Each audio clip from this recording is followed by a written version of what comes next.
ગુજરાતી ભાષામાં સે તાજા સમાચાર, દૈનિક અપડેટ્સ, હાલની ઘટનાઓ. હમણાં જ સબસ્ક્રાઇબ કરો અને નવા સમાચાર પામો. નારોલી જિલ્લા પંચાયત સીટ પર ભાજપનો જોરદાર શક્તિ પ્રદર્શન વિજય વિશ્વાસ સંમેલન યોજાયું. થરાદ જિલ્લામાં સ્થાનિક સ્વરાજ્યની ચૂંટણીને લઈ રાજકીય ગરમાળો દિવસે ને દિવસે તેજ બની રહ્યો છે. ત્યારે નારોલી જિલ્લા પંચાયત સીટ પર ભારતીય જનતા પાર્ટીના ઉમેદવાર જગસીભાઈ પટેલ દ્વારા ભવ્ય વિજય વિશ્વાસ સંમેલન યોજાયું હતું. આ સંમેલનમાં મોટી સંખ્યામાં કાર્યકરો અને સ્થાનિક મતદારો ઉમટી પડ્યા. સંમેલન દરમિયાન જગસીભાઈ પટેલે પોતાના સંબોધનમાં વિકાસના મુદ્દાઓને કેન્દ્ર સ્થાને રાખતા મતદારોનો વિશ્વાસ જીતવાનો પ્રયાસ કર્યો. તેમણે જણાવ્યું કે ભાજપ સરકાર દ્વારા વિસ્તારમાં અનેક વિકાસ કાર્ય કરવામાં આવ્યા છે અને આગામી સમયમાં પણ વધુ ઝડપથી વિકાસ આગળ વધારવામાં આવશે.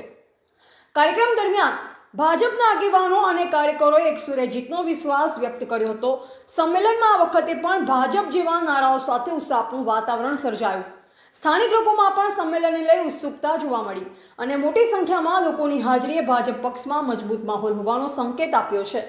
આ રીતે નારોલી જિલ્લા પંચાયત સીટ પર ભાજપના ઉમેદવાર જગસીભાઈ પટેલ દ્વારા યોજાયેલ વિજય વિશ્વાસ સંમેલનને ચૂંટણી પહેલા રાજકીય માહોલને વધુ ગરમાવી દીધો છે.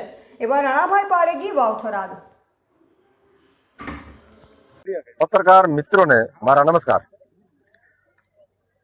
આજની આ ભવ્ય વિજય સંકલ્પ સભામાં બહોળી સંખ્યામાં ઉપસ્થિત માણસો રહ્યા વચ્ચે આ પત્રકાર મિત્રો પણ હાજર હતા. માણસોનો કેવો ઉત્સાહ હતો, માણસો શું કહેવા માંગે છે એ પણ તમે બધાને પૂછ્યું.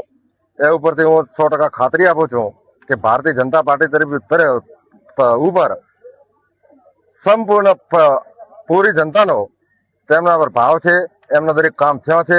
આવનારા સમયમાં જે બાકી કામ રહ્યું પ્રગતિમાં છે તો કામ થશે.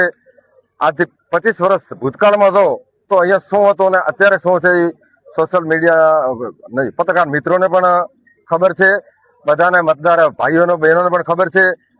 તો કોઈથી કોંગ્રેસ પક્ષથી છેતરાશે નહીં અને એમને મત પણ નહીં આપે એ 100% તમને ગેરંટી આપું છું. અને વધારેમાં વધારે બહુમતીથી ભારતીય જનતા પાર્ટીને તાલુકા પંચાયત હોય, જિલ્લા પંચાયત હોય, નગરપાલિકા હોય, બધામાં જંગી બહુમતીથી થરાદ વાવમાં ભારતીય જનતાનો વિજય થશે.